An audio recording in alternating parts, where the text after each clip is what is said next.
వర్షం కురవటం లేదు, కురుస్తానంటుంది. వాళ్ళేమో వైకుంఠం పడింది, మీరు పిడుగులు పడితే జాగ్రత్త అని చెప్తున్నారు. ఒక 4 చిలుకలు రాసి ఇక మళ్ళీ బాగుండేది. ఆయన కృషిద్దామని ఎక్కడ లోపల పెట్టుకుని పళ్ళ మీద పట్టాలు వేసుకుంటుంటే కొంచెం ఏదో శత్రువు అన్నీ చల్లినట్టుగా వెళ్ళిపోతా ఉంటుంది. చాలా భయంగా కూడా ఉన్నది ఈ పరిస్థితులను చూస్తూ ఉంటే. ఇలాంటప్పుడు దేవుని బిడ్డలు కొంచెము వాక్యాన్ని జ్ఞాపకం చేసుకోవాలి. సరే, దీన్ని ఇట్లా పెట్టి ఒక మాట మీకు గుర్తు చేసి నేను ముందుకు వెళ్తాను. 1వ రాజుల గ్రంథం చూడండి. 1వ రాజుల గ్రంథం 8వ అధ్యాయం 35-36 వచనాల్లో మన తండ్రి మిత్రుడైన సొలొమోను రాజు ఒక ప్రార్థన చేస్తా ఉన్నాడు. మరియు వారు నీకు విరోధంగా పాపం చేసినందున ఆకాశము మూయబడి వర్షం లేకపోగా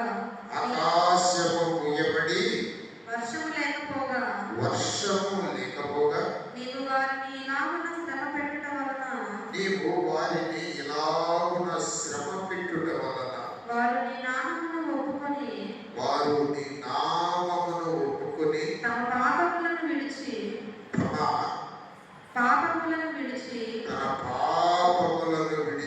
ఈ స్థలము తట్టు తిరిగి ప్రార్థన చేసిన ఎడల నీవు ఆకాశమందు విని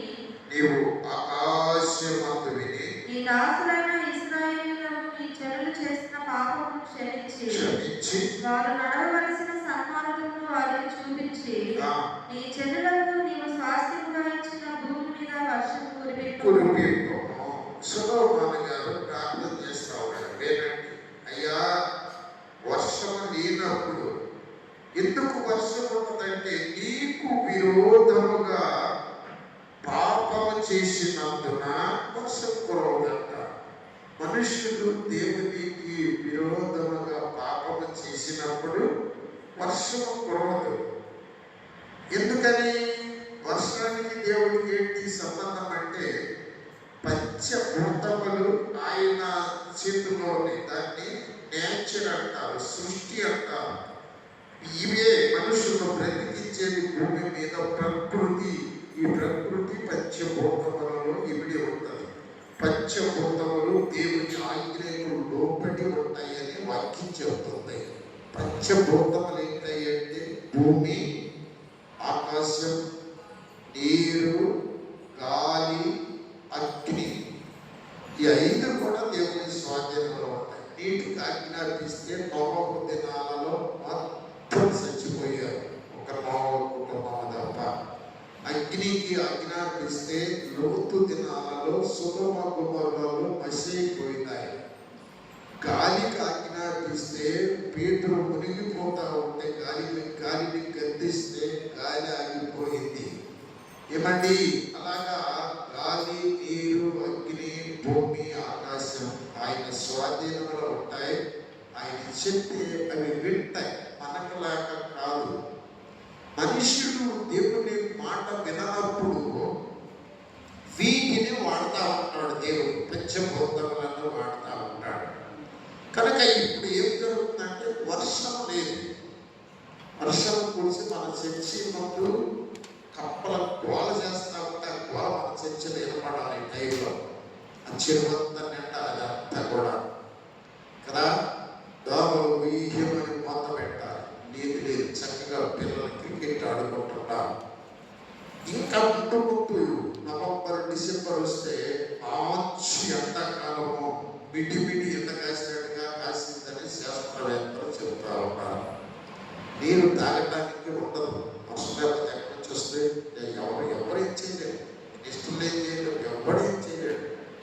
దేవుడు పంచభూతములకు ఆజ్ఞాపిస్తే మనుష్యులు గిలగలగలేలా ఎండలో పడేసిన నల్లికిలాగా కాలిపోయేటువంటి చీమలేకలాగా ఫినిష్ అయిపోతారు. ఎందుకు ఈ పరిస్థితులు వస్తాయి అని అంటే దేవుడికి కోపం వచ్చినప్పుడు ఈ పరిస్థితుల్లో దయచేసి మీరు వినాలి. అది సొలొమోను గారు ఇక్కడ ప్రార్థన చేస్తా ఉన్నాడు. 35వ వచనంలో మరియు వారు నీకు విరోధముగా పాపము చేసినందున ఆకాశము మూయబడి వర్షము లేకపోగా నీవు వారిని ఇలాగూ శ్రమ పెట్టుట వలన. మనుషుడు పాపము చేసినప్పుడు దేవుడు శ్రమలకు కూడా ఆజ్ఞాపిస్తాడు. ఇంకొకటి ఏంటంటే ఆ మనిషిని వదిలివేసిన తర్వాత దయ్యాలు ఆ మనుషులను శ్రమ పెట్టేస్తాయి. చూడండి, మీరు మనుషులను చూడండి, తప్పులు చేసిన వారు శిక్షకు గురైపోతూ ఉంటారు, కష్టాలు పడతారు, ఏడుస్తూ ఉంటారు, విలపిస్తూ ఉంటారు. మీరు చూడండి, మీకు అర్థమైంది. ఎందుకంటే అదంతా కూడా దేవుడు ఇచ్చేటువంటి శిక్ష అని మనుషులు గ్రహించకుండానే బ్రతుకుతున్నాడండి. విచారించవలసిన విషయం ఏంటంటే, నాకు ఈ స్థితి ఎందుకు కలిగిందా అనేది మనుషులు ఆలోచించటం లేదు. తన ఇష్టాన్ని మనుషులు నెరవేర్చుకుంటా ఉన్నాడు. హల్లెలూయా. చూడండి, ఇక్కడ ఏం చెప్తున్నాడు, నీవు వారిని ఇలాగూ శ్రమ పెట్టుట వలన వారు నీ నామము ఒప్పుకొని. ఏమని ఒప్పుకోవాలి? నువ్వు నా తండ్రివయ్యా, నా కోసం బలయ్యవయ్యా, నేనే ఆ మూర్ఖుడనై నీకు విరోధముగా బ్రతికేను బాబు, నన్ను క్షమించు అని దేవుని మందిరంలోనికి వచ్చి ప్రార్థన చేస్తే అది చెప్తున్నాడు సొలొమోను గారు. నీ ఇంట్లో కాదు, ఈ మందిరంలోనికి వచ్చి నువ్వు ప్రార్థన చేయాలంట. ఈ స్థలము తట్టు తిరిగి నువ్వు ప్రార్థన చేయాలంట. నీ ఇంట్లో మోకరించిన ఈ మందిరము తట్టు, ఈ స్థలము తట్టు తిరిగి ప్రార్థన చేయాలి. దానియేలు గారు ప్రార్థన ఎవరో చేయకూడదంటే మేడగదిలోనికి వెళ్ళి కిటికీ తలుపులు మందిరం తట్టు తెలిసి ప్రార్థన చేసేవాడంట.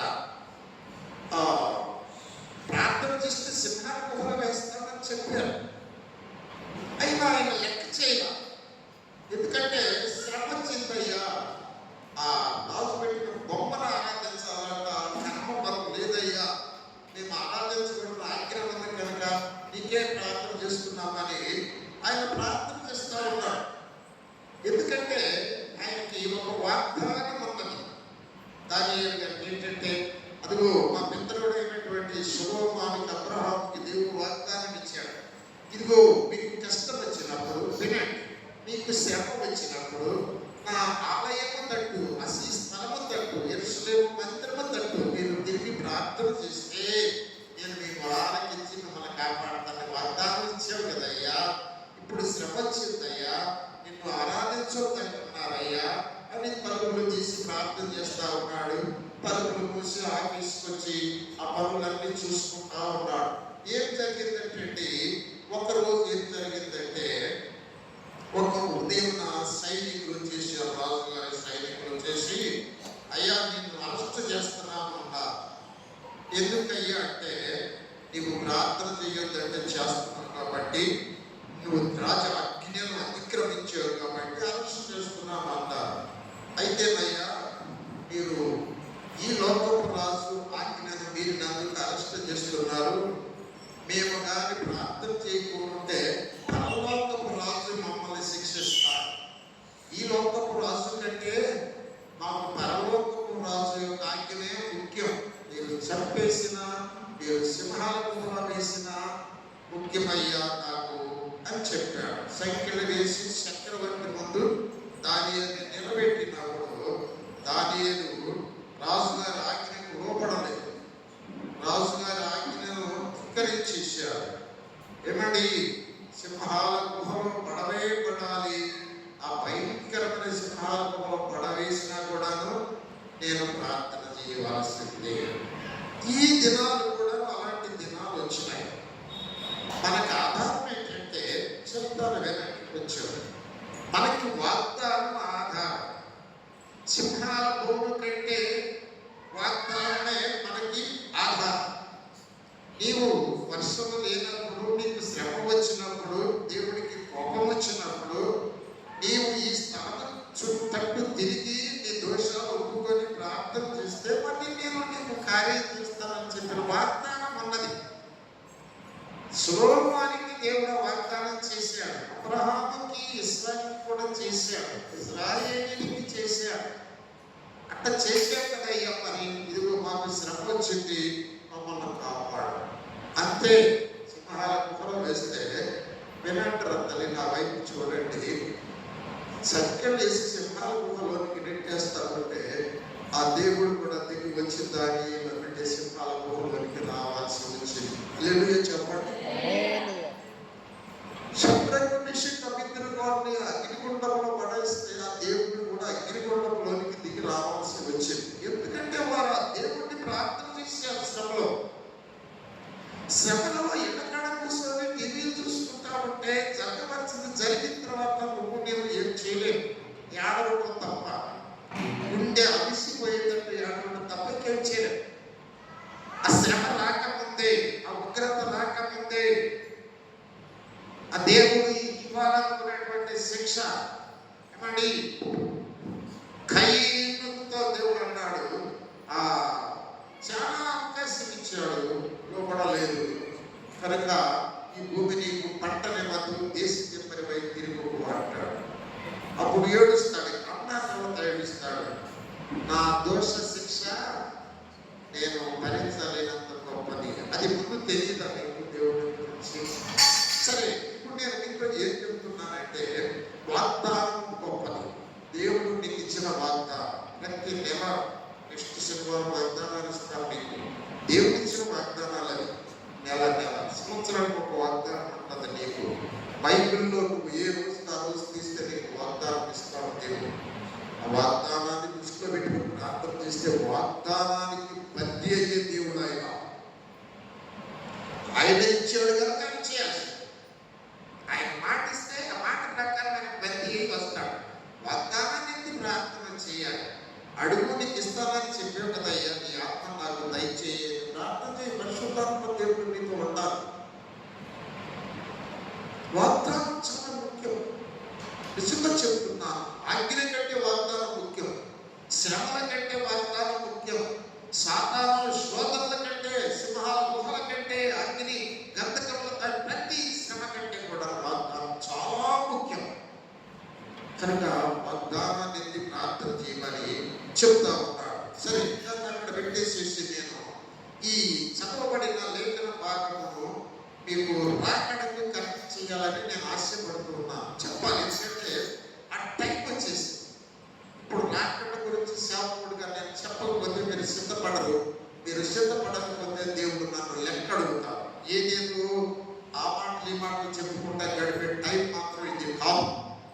ఖచ్చితంగా మీరు వినాలి, అంతకంటే ఖచ్చితంగా ప్రారంభంలో నేను చెప్పాలి.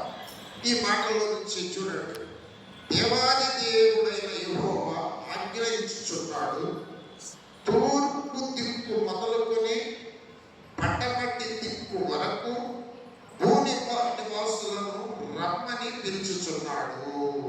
ఇంతవరకు చెప్తారు ఈ ఆజ్ఞ. ఎప్పుడు పిలుస్తాడు దేవుడు? జాగ్రత్తగా మీరు వినాలి. నా వైపు చూస్తూ, భూమి మీద పుట్టిన ప్రతి మనుష్యుడిని రమ్మని పిలుస్తున్నాడంట ఆయన. ఎప్పుడు రమ్మని పిలుస్తాడు ప్రతి మనుష్యుడిని? ఖచ్చితంగా రావాల్సిందే. భూమి మీద మనిషిగా పుట్టిన ప్రతి ఒక్క మనిషి ఆయన పిలిస్తే ఖచ్చితంగా రావాల్సిందే. ఖచ్చితంగా చచ్చిపోయినా ఎక్కడ ఉన్నా రావాల్సిందే. అది ఎప్పుడు జరుగుతుంది? అది నేను మీ ముందు పెట్టబోతా ఉన్నా. దేవునికి స్తోత్రం. ప్రకటన గ్రంథం 20వ అధ్యాయం 11వ వచనం దగ్గరికి వెళదాం. ప్రకటన గ్రంథం 20వ అధ్యాయం 11వ వచనం చదువమ్మా. మరియు ధవళమైన మహాసింహాసనమును దాని యందు ఆసీనుడై ఉన్న ఒకనిని చూచితిని. భూమి ఆకాశములు ఆయన సముఖము నుండి పారిపోయెను, వాటికి నిలువ చోటు కనబడకపోయెను. మరియు గొప్పవారేమి కొద్దివారేమి వృద్ధులైన వారందరూ ఆ సింహాసనము ఎదుట నిలవబడి ఉండుట చూచితిని.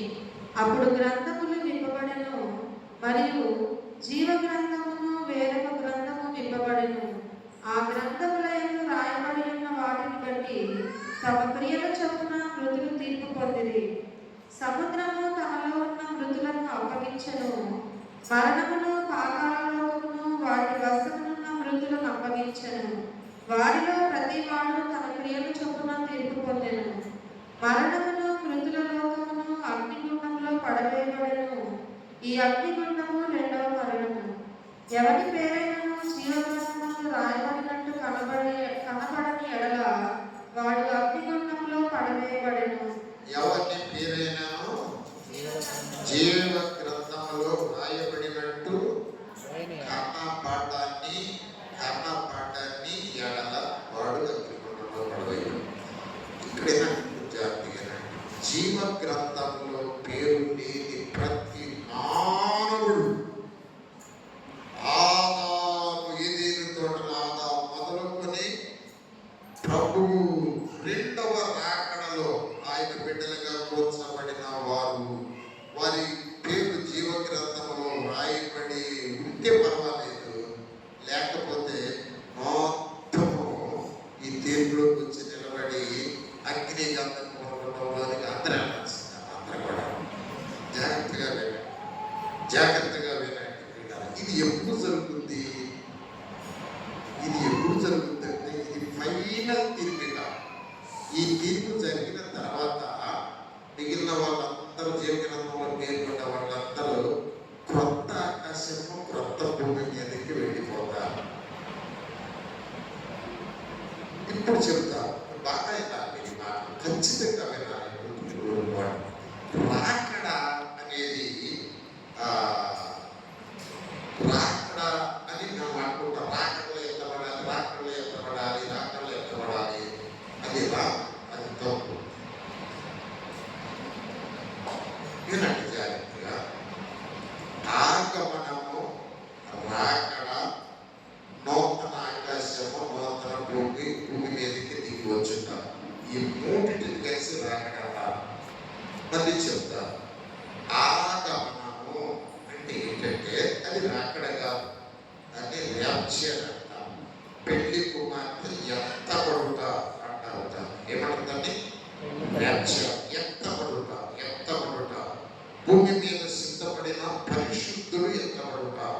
తమ పాపములు ఒప్పుకొని దేవుని దగ్గర ఎవరెవరు సిద్ధపడి ఉంటారో ఆయన వచ్చినప్పుడు వాళ్ళందరూ మహిమ దేహాలు ధరించి ఎత్తబడతారు. ఈ ఎత్తబడిన వారి పేర్లన్నీ జీవ గ్రంథంలో రాయబడి ఉంటాయి. హల్లెలూయా.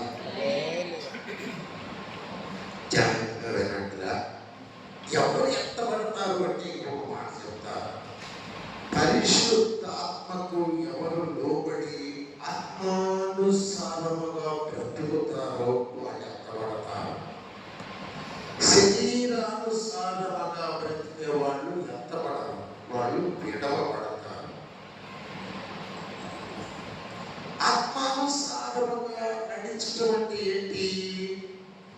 మనం ఇప్పుడు నాకు ఇజ్రాయేల్ గారికి గొడవ వచ్చింది, మేము గొడవ ఆడుకుంటున్నాం. ఇజ్రాయేల్ గారు నెట్టోడు కదా, తిట్టడని చెప్పి నేను నా ఇష్టం వచ్చినట్టు తిడుతున్నా. బాయి సేవకుడివి 10 మందికి చెప్పాలి, రోజు జాగ్రత్త లెక్క చెప్పాలి అని పరిశుద్ధాత్మ దేవుడు నన్ను హెచ్చరిస్తా ఉంటాడు. ఏం చేస్తూ ఉంటాడు? జాగ్రత్త. ఏంటి ఎంతగా ఉంటాడు? ఆయన దగ్గరికి వెళ్తున్నావు, ఇష్టం మాట్లాడుతున్నావు. ప్రేమించాలయ్యా, శత్రువులు ప్రేమించమంటే వెళ్తున్నావు అంటే నేను ఊరుకోను. ఏం చెప్తాడు ఇజ్రాయేల్ గారు నన్ను?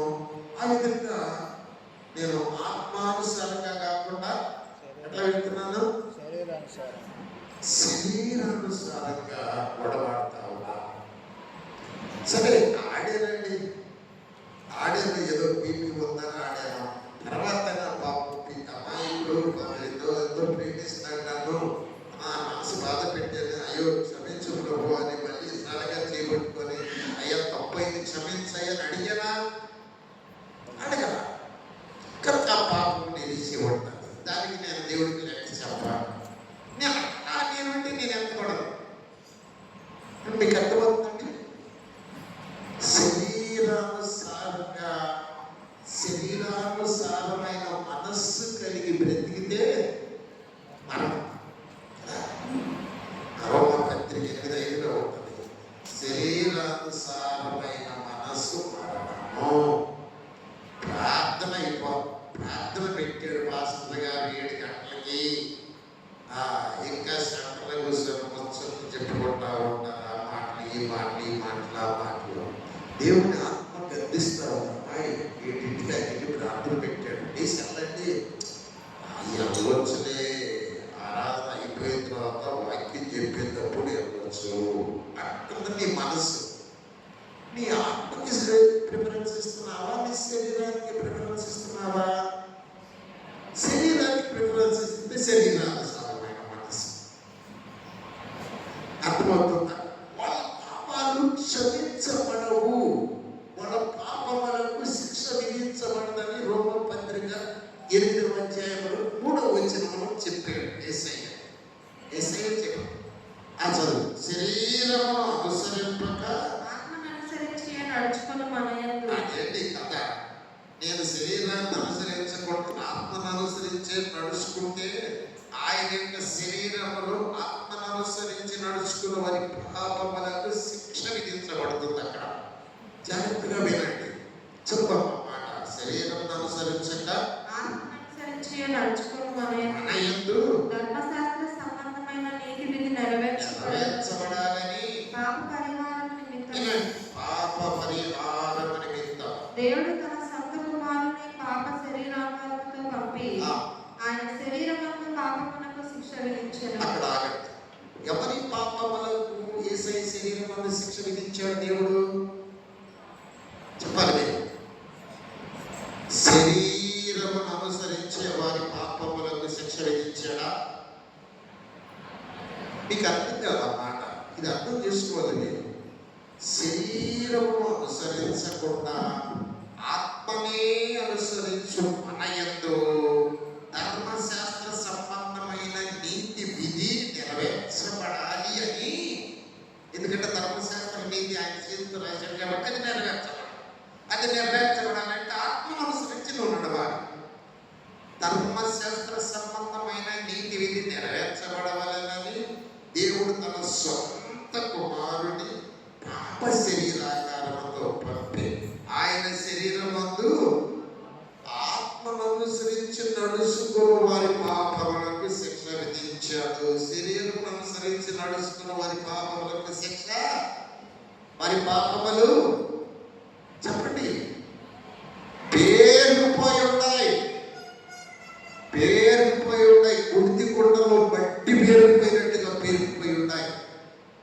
ఏడాగంలో లెక్కబడతావు నువ్వు? ఒప్పుకోవు, క్షమాపణ చెప్పు. తప్పు చేసిన అయ్యా ఇదిగో నీ మనసును బాధ పెట్టాను, పొరపాటు అయిందని దాన్ని కడుక్కో. గుర్తి కుండ వాసన పడ్డా చూసేవారు మీరు? కమ్మగా ఉండదా కదా? ఎంత గబ్బు, అసహ్యమైన గబ్బేస్తుంది. అంతకంటే భయంకరంగా పాపాలు. మట్టి కుండ అన్నాడు, మట్టి కుండ. కనుక వాళ్ళ పాపాలు అట్టాగే ఉంటే వాళ్ళు ఆగమనంలో ఎత్తపడరు. ఆగమనుడు ఎత్తపడేది ఎవరంటే ఎప్పటికప్పుడు కడుక్కోవాలి.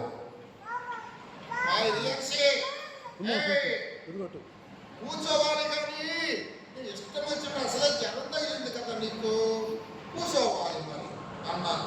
మాతయ్య ఏదో కొంచెం నడుస్తున్నాను, జనం తగ్గింది అని నేను ఎలాగో నడుస్తున్నాను, ఇది అనొచ్చా అంటున్నాను. తర్వాత నేనేం చేయాలి? రియాక్షన్ పొరపాటు అయిపోయిందమ్మా, అమ్మకి అవ్వలేదు అన్నాను అని నేనేం చేయాలి? ఆ పిల్లకి క్షమాపణ చెప్పాలి. నేను పసిపెట్టాను. నేను ఇచ్చపుట్టినాను కదా, నాకేం తెలుసు, నేను కోపడ్డాను ఏంటి, శావకుడు అయ్యింది ఏం చెప్తావు నువ్వు, ఇక్కడ చెప్తే ఎవరు వింటున్నారు నీ మాట అన్నట్టు చెప్తున్నారు పిల్లలు నా యొక్క. కాబట్టి నా పిల్లలకి క్షమాపణ చెప్పాలి. అట్లా మనము అనేక మంది మనసులను తాకిపెట్టుంటాం. దేవుని బిడ్డలపై సీనియర్ విశ్వాసంపై 10-20 సంవత్సరాలకు రక్షించబడిన వారి కనీసం చిన్న ఓర్పు లేకుండా చిన్న చిన్న మాటకి గొడవలు పెట్టుకుని తగదాలు పెట్టుకొని బూతులు తిట్టి పలకుండా ఉన్నటువంటి వాళ్ళమంటాం. వాళ్ళ యొక్క ఆ పాపములకు యేసుక్రీస్తు శరీరం అందు శిక్ష విధించబడుతుందంటారా? విధించబడుతుందా? కనుక ఇప్పుడు మన పాపములకు ఎన్ని పాపములకు శిక్ష విధించబడలేదు, అన్నిటి శిక్ష విధించబడితేనే జీవితంలో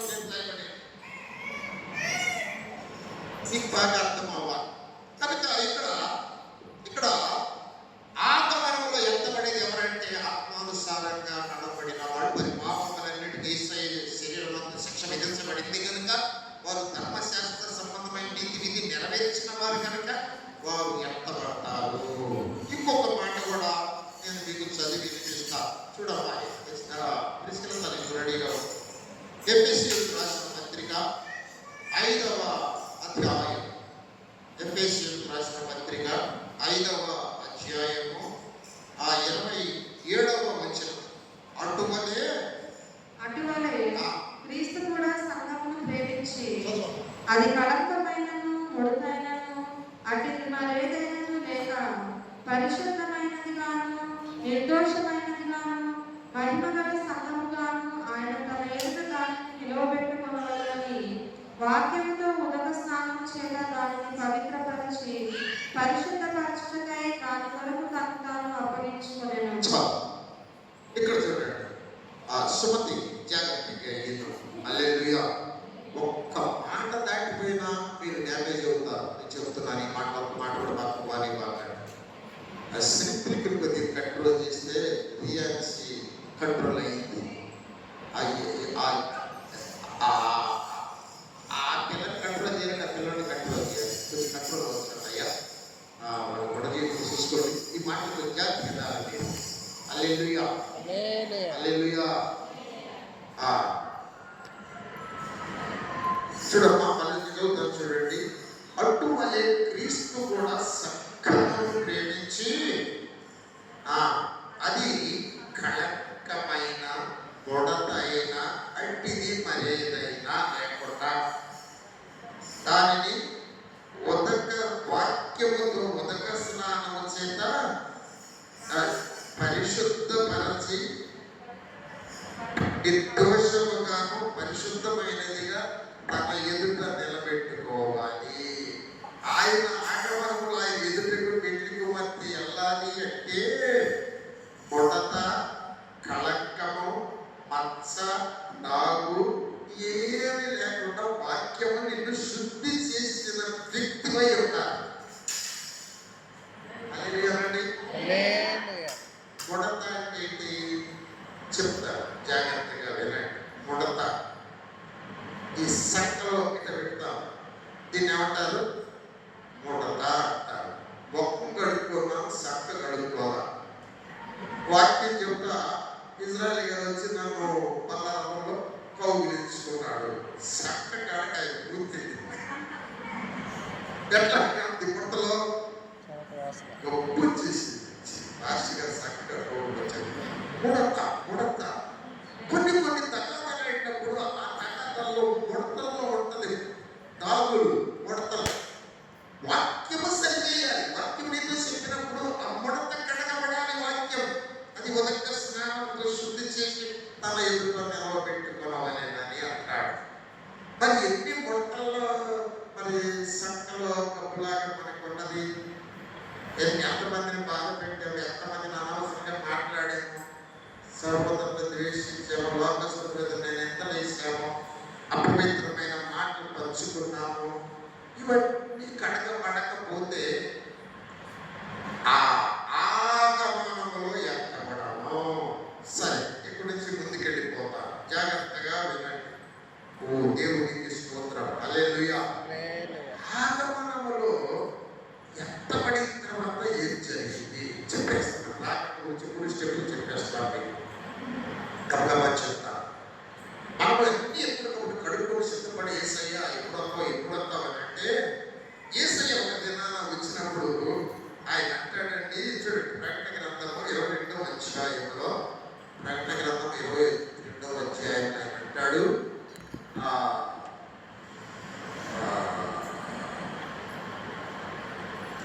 22వ అధ్యాయం, ఆత్మయు పెళ్లి కుమార్తెయు 17వ వచనంలో చూడు, ఆత్మయు పెళ్లి కుమార్తెయు రమ్ము అని చెప్పుచున్నాడు, వినువాడును రమ్ము అని చెప్పాలి. ఇది జాగ్రత్తగా ఆత్మానుసారంగా నడుచుకునే వాళ్ళలో పరిశుద్ధ ఆత్మ ఆనందిస్తా ఉంటాడు. జాగ్రత్తగా నాకు పరిశుద్ధాత్మ నాలో ఉంటే అని చెప్పినట్టు నేను వింటాను. కాబట్టి పాసామని టైం 7:05 నిమిషాలు అయింది. ఏంటి ఇంకా కూర్చొని ఏదో తింట కూర్చున్నావు, టీ అంటున్నావు పాస్టర్ గారిని, నేను గుర్తుందా లేదా, ఏంటి ప్రాణం పెట్టాలి కదా అని ఆత్మంలో తాగే టీ అమ్మ మనకు టీ వద్దులని చెప్పేసి ఎక్కడ వదులుకుంటా వస్తున్నా కూడా ఆపుకొని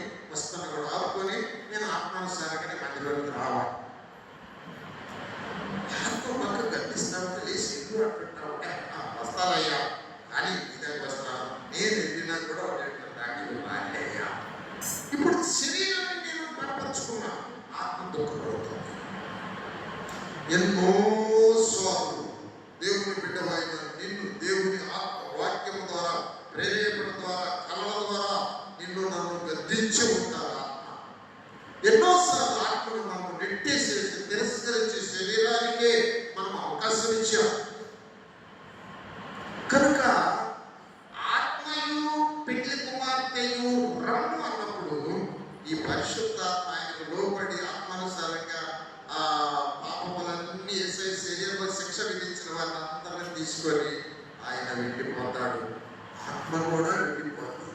ఇంకా ఆత్మ మళ్ళీ భూమి మీదకి ఇక రావు. పరిశుద్ధాత్మ తండ్రి భూమి మీద జాగ్రత్తగా ఉండాలి. ఈ మాటలు అలా మీకు దొరకవు. పరిశుద్ధాత్మ భూమి మీద ఉంటాడు. 7 సంవత్సరాలు వచ్చిన వాళ్ళందరికీ ముందు తీర్పును తీరుస్తాడు. అది అక్కడ పరలోకంలో పరిశుద్ధులకు తీర్పు. ఏమేమి తీర్పు అంటే ఇజ్రాయేల్ గారు మీరు శనివారం ప్రార్థనకి టైంకి వెళ్ళారయ్యా, మరి వాళ్ళు ఇంటిలో ప్రార్థన పెడితే నువ్వు వెళ్ళావా, మరి అసిస్టెంట్గా నువ్వు ఎదుగుతున్నావు కదా, మరి రాష్ట్రగతంలో సేవ చేయడం కదా, మరి వెతికెళ్ళలేదు అని అడుగుతాడు. అయ్యా నేను అనలేదయ్యా, అప్పుడు టీవీ రిపేర్కి వచ్చిందయ్యా, అప్పుడు కావాలన్నారు పాపం, అయ్యా నేను రిపేర్ చేయకపోతే వాళ్ళు ఈజీ అంటున్నారయ్యా అని చెప్తాడు. అరే నువ్వు వచ్చినట్టు ఇది తిరిగి పెడతాం అనుకున్నానే, సరే ఈ కిరీటం మిస్ అయింది అని అంటాడు. ఇలాగా ఒక్కొక్కరు విమర్శిస్తాడు ఆయన. నీ కోసం రాసిపెట్టినటువంటి అమోహమానాలు నువ్వు నిందలు అనుభవించావా? అయ్యా అనుభవించావయ్యా, పలానా ప్రాంతం పెట్టి పొలంలో బాధ పెట్టేవయ్యా, అలాగే తిరుగు కిరీటాలు తీస్తావు, అయితే నీకు 3 రాజ్యాలు ఇస్తాము అని 1000 ఏళ్ల పరిపాలనలో అంటాడు. ఎలాంటి కనుక నా నిమిత్తము జనులు నిందించారు, నా నిమిత్తము నీ మీద చెడ్డ మాటలు అబద్ధంగా చెప్పేదయ్యా, నేను చేయకూడదు పాపం చేస్తున్నాను, ఏదైతే చేస్తున్నాను సేవ అనుకున్నారయ్యా.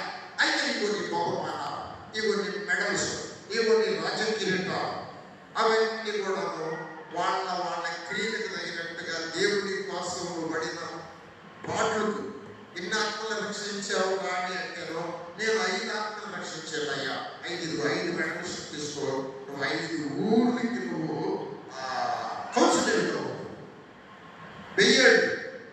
ఆ 10 నీకే మనోహరాన్ని 2 ఆత్మలు రక్షించలేయా, మా అమ్మాయిని రక్షించారు కానీ మా ఆయన్ని రక్షించలేదయ్యా, అలాగే రాజ్యం గారు కాదని కౌన్సిలర్గా వెయ్యాడు. దేవునికి ఇష్టం అట్లా బహుమానాలు ఇస్తాడు ఆయన. మంచి ఆకాశంలో బహుమానాలు అయిన తర్వాత 7 సంవత్సరములు పెళ్లి విందులు వింటున్నారని అర్థమవుతుందా? ఇక్కడ 7 సంవత్సరాలు బహుమానాలు, పెళ్లి విందులు సంతోషంగా గడుపుతూ ఉంటే ఈ టైంలో 7 సంవత్సరాలు భూమి మీద భయంకరమైన శ్రమ స్టార్ట్ అయ్యింది. ఇప్పుడే ఏంటా శ్రమలు అంటే నీరు ఉండవు తాగడానికి, భూమి నెల్లు విడిచేది, భూమి ఇంత జడలు నెల్లు ఇచ్చిపోతూ ఉంటాయి, భూకంపాలు జరుగుతూ ఉంటాయి, భయంకరమైన పరిస్థితులు. ఆ నెల్లులో నుంచి మెడతలు వచ్చేస్తాయి. నా అలా ఉంటాయి అంట మెడతలు. ఆ మెడతలకు రెక్కలు ఉంటాయి, తేలుకొని లాంటి కొడ్డలు ఉంటాయి అంట. అవి మనుషుల మీద వాళ్ళకి రెడీగా ఉంటాయి. ఇది ఎప్పుడంటే మొదటి 3.5 సంవత్సరాలు గడిచిన తర్వాత అవి వస్తాయి. ఈ 3.5 సంవత్సరాలు ఇక అంత్యక్రీస్తు అనేవాడు లభిస్తాడు. మీరు విన్నారు జాగ్రత్తగా, భూమి మీద జరిగేది. అంత్యక్రీస్తు అనేవాడు లభిసి ఎక్కడ చర్చి ఉండడం ఎవడ ప్రార్థన చేయకూడదంటాడు. అంటే అయినా కూడా కొంతమంది చేసుకుంటా ఉంటారు. చర్చ అనేది లేకుండా భూమి మీద చేసేసేయండి, నేనే అందరికీ మీకు చర్చి లేకుండా ప్రార్థనకి వెళ్ళకుంటే మీకు నీళ్లు సరఫరా చేస్తాము, మీకు రైస్ సరఫరా చేస్తాము, మీకు అంతకు అవసరమైతే అన్నం కూడా వండి పంపిస్తామంటారు. అలాగే చర్చికి వెళ్ళిన వాళ్ళందరికీ 666 ముద్ర వేసుకోండి అని చెప్పి ఒక ముద్ర బస్సుల మీద కానీ స్టిక్ మీద కానీ వేసేస్తారు. ఇంకా వాళ్ళకే రేషన్లో మొత్తం వాళ్ళకి వెళ్ళిపోతాయి. ఎవరైతే ముద్ర వేసుకోరో రేషన్ లేదు, నీళ్లు లేవు, ఆయన ఊరి మీద జరిగినప్పుడు ఈ దేశం ఉండడానికి వెళ్ళేదంట. ఇలాంటి శ్రమలు ఉంటాయి. అప్పుడు బలపరచడానికి పరిశుద్ధాత్మ దేవుడు ఉన్నాడు. ఎందుకని ఉన్నాడు? ఆత్మ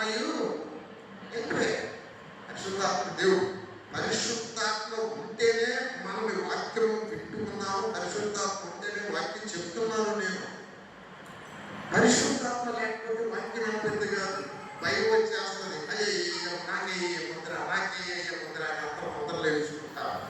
వాక్యం చెప్పేవాళ్ళు ఉండరు, చర్చీలు ఉండవు, బైబుల్ దగ్గర తీసేస్తారు. అలాంటి పరిస్థితుల్లో నువ్వు చంపినా సరే నేను నా ప్రభు కోసమే ఉంటానని ఒకవేళ చచ్చిపోతాను. ఆ 3.5 సంవత్సరాలు కొంత ఒక రకంగా ఏర్పాటు చేసి తర్వాత 3.5 సంవత్సరాల్లో ఈ అంత్యక్రీస్తు అన్నవాడు ఏం చేస్తాడంటే అబద్ధ ప్రవక్తతో ఏకమవుతాడు. ఈ అబద్ధ ప్రవక్త అనేవాడు మన భారతదేశంలోంచే వస్తాడంట. అబద్ధ ప్రవక్త అనేవాడు వీడు ఏం చేస్తాడంటే ఈ అంత్యక్రీస్తుకి సపోర్ట్ చేస్తాడు. మాయ నవయించాలి నేను మాట్లాడి నష్టపడతాను చెప్తున్నాను. ఈ అబద్ధ ప్రవక్తనుడు ఏం చేస్తాడు, అయ్యో నీకెందుకు మా దేశంలో ప్రార్థన చేసేవాడు అనేవాడు లేకుండా చేస్తాను నేను. వాడు ప్రార్థన చేస్తుంటే వాళ్ళకి 20 సంవత్సరాలు 50 శిక్ష వేసేస్తారు అని అబద్ధ ప్రవక్త అనేవాడు అంత్యక్రీస్తుని సపోర్ట్ చేస్తాడు. వాడు ఇండియా నుంచే వస్తాడంటారు. అంత్యక్రీస్తు అనేవాడు అమెరికా నుంచి వస్తాడంటే అనుకోవడం సహజంగా. అనేవాడు అనుకుంటాడు. వీళ్ళు ముగ్గురు కలిసి దేవుడు లేడు ఏం లేదు మేమే దేవుడు అని చెప్పి 3వ దేవాలయం యెరూషలేములో కట్టబడుతుంది. ఇప్పుడు రెడీగా ఉంది, కట్టడానికి సిద్ధంగా ఉంది. 3వ దేవాలయం అన్ని సమకూర్చేశారు. ఆ దేవాలయానికి నేనే దేవుడు పూజించమంటాడు. అప్పుడు ఇశ్రాయేలీయులకి అర్థమైందంట, మరే దేవుడు అలాగైతే చంపేస్తారు వాళ్ళు కూడా. అలాంటప్పుడు వాళ్ళు దేవుని కొరకు చచ్చిపోతారు ఇశ్రాయేలీయులు. హల్లెలూయా. 7 సంవత్సరాలు అయిపోయిన తర్వాత అప్పుడు వచ్చేది 2వ రాకడ. హల్లెలూయా. చూడండి ఒకసారి ప్రకటన గ్రంథం చూడండి, ఒకసారి చూపిస్తారు. ప్రకటన గ్రంథం 1వ అధ్యాయం భూజనులందరూ రోము కొట్టుకొందురు. చూడండి 7వ వచనం. ఇదిగో ఆయన 1వ అధ్యాయం 7వ వచనం. ఇదిగో ఆయన మేఘాలపై వచ్చుచున్నాడు, ప్రతి నేత్రము ఆయనను చూచును, ఆయనను పొడిచిన వారును చూచెదరు, భూజనులందరూ ఆయనను చూచి రొమ్ము కొట్టుకుందరు. రొమ్మెందుకు కొట్టుకుంటారు? ఇప్పుడు జాగ్రత్తగా 7 సంవత్సరాల శ్రమలు అయిపోయినాయి. యేసయ్య వస్తా ఉన్నాడు, అందరూ చూస్తూ ఉన్నారు. బాబోయ్ వచ్చేస్తా ఉన్నాడు. ఎలా వస్తున్నాడు ఆయన? చూడండి ఒకసారి ప్రకటన గ్రంథంలోనే చూడండి అమ్మా 19వ అధ్యాయము 11వ వచనం దగ్గర నుంచి చూడండి. 19వ అధ్యాయం 11వ వచనం. మరియు పరలోకము తెరవబడి ఉండగా చూచి పరలోకము తెరవబడి ఉండగా చూసి అప్పుడు అదిగో తెల్లని గుర్రం ఒకటి కనబడెను. తెల్లని గుర్రం ఒకటి కనబడెను. దాని మీద కూర్చుని ఉన్నవాడు నమ్మకమైన వాడును, సత్యవంతుడును అను నామము గలవాడు. సత్యవంతుడు అను నామము గలవాడు. ఆయన నీతిని బట్టి విమర్శ చేయొచ్చు, ఆయన నీతిని బట్టి విమర్శ చేయొచ్చు, యుద్ధము జరిగించుచున్నాడు. ఆయన నేత్రములు అగ్నిజ్వాల వంటివి. ఆయన శిరస్సు మీద అనేక కిరీటములు ఉండెను. వ్రాయబడిన ఒక నామము ఆయనకు కలదు, అది ఆయనకే కానీ మరి ఎవరికి తెలియదు. రక్తములో ఉంచబడిన వస్త్రము ఆయన ధరించుకొనెను, మరియు దేవుని వాక్యము అన్న నామము ఆయనకు పెట్టబడి ఉన్నది. పరలోకమందున్న సేనలు శుభ్రమైన తెల్లని నారబట్టలు ధరించుకొని తెర్ర గుర్రములెక్కి ఆయనను వెంబడించుచుండిరి. జనములను కొట్టుటకై ఆయన నోట నుండి వాడిగల ఖడ్గము బయలు వెడలుచున్నది. ఆయన ఇనుప దండముతో వారిని ఏలును. ఆయనే సర్వాధికారియు, దేవుని తీక్షణమైన ఉగ్రతను మద్యపు తోటి త్రొక్కును. ఇది రాకడలో జరిగేది. మిమ్మల్ని ప్రశ్న వేస్తారు. మీరు ఈ వాక్యం మీకు అర్థమైతే ప్రశ్న ఎవరు జవాబు చెబుతారో వాడు గొప్పవాడు. మీరు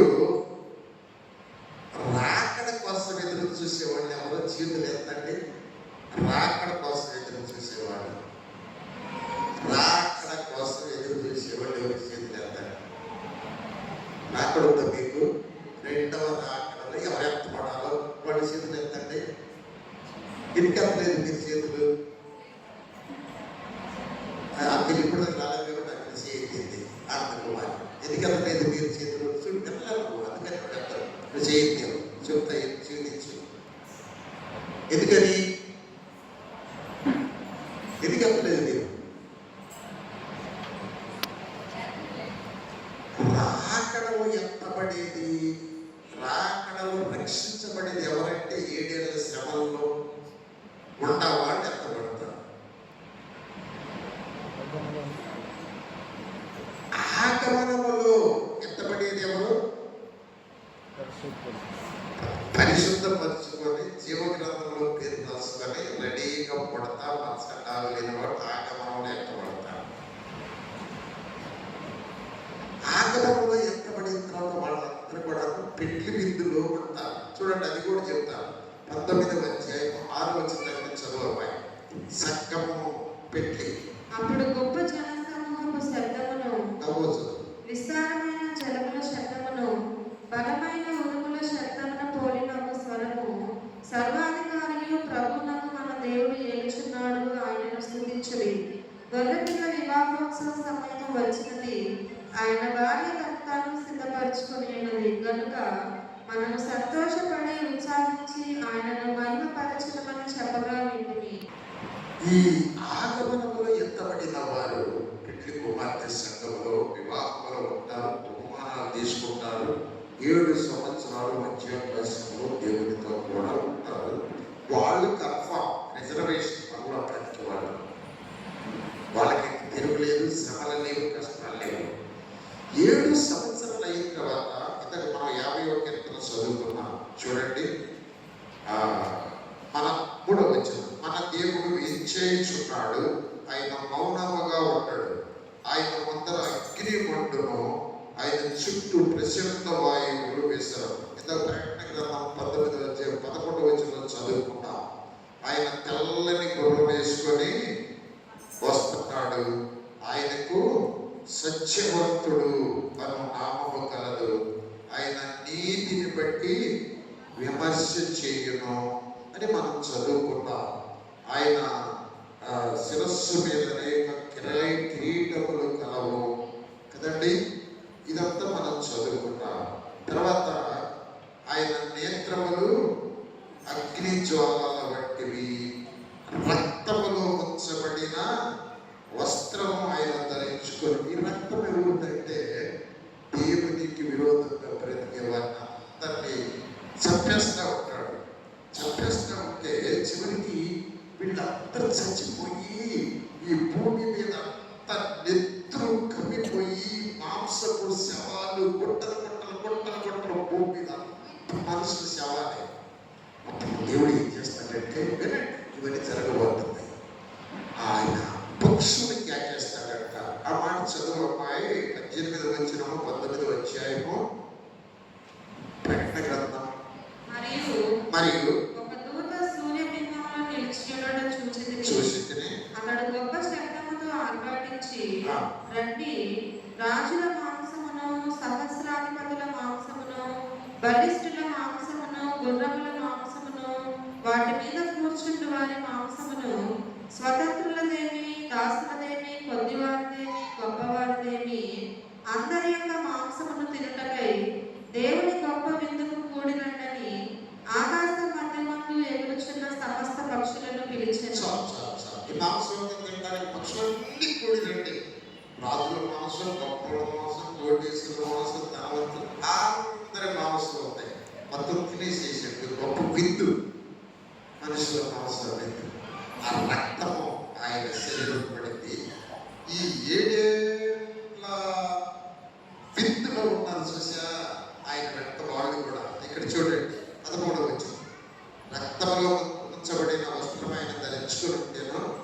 దేవుని వాక్యం మన నామముకు ఆయనకు పెట్టబడి. దేవుని వాక్యం ఎవరికి ఉంది? వాక్యం అంటే ఎవరు? వాక్యం అంటే ఎవరు చెప్పాడు? యేసయ్య కదా, గట్టి చెప్పు. ఆయన వాక్యం, ఆయన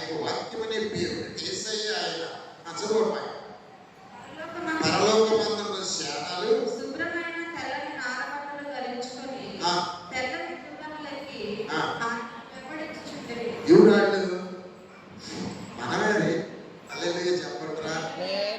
ఆయన తెల్లని గుర్రం ఎక్కి తెల్లని వస్త్రాలు ధరించుకొని వెంబడిస్తూ ఉంటారు. మరి ప్రిస్కిల్లా ఎర్రగా ఉంది, రాణి శ్రావణ సాయిగా ఉంది, నేను పూర్తిగా నల్లగా ఉన్నా. ఆ పిల్ల ఎర్రగా ఉన్నా, రాణి శ్రావణ సాయిగా ఉన్నా, నేను తెల్లగా ఉన్నా.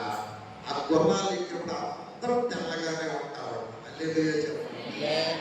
నల్లటోళ్ళు అనేవాళ్ళు ఎప్పుడు ఆశీర్వాదం కూడా తెల్లగా దగ్గర మెరిసిపోతారు. రంగు తేడా ఉంటుంది అక్కడ. అందరూ తెల్లగా తెల్లటి వస్త్రాలు వేసుకొని తెల్లని గుర్రాలు వేసుకొని ఏసయ్య బయలుదేరుతూ ఉంటే ఆయన నోటిలో నుంచి వచ్చే ఊపిరి చంపేస్తాం, బ్రేకేస్తూ ఉంటారు మొత్తాన్ని. ఇది అయిపోయిన తర్వాత ఏం జరుగుతుందంటే చెప్పేస్తాం జాగ్రత్తగా మొత్తం చెప్పేస్తున్నాం.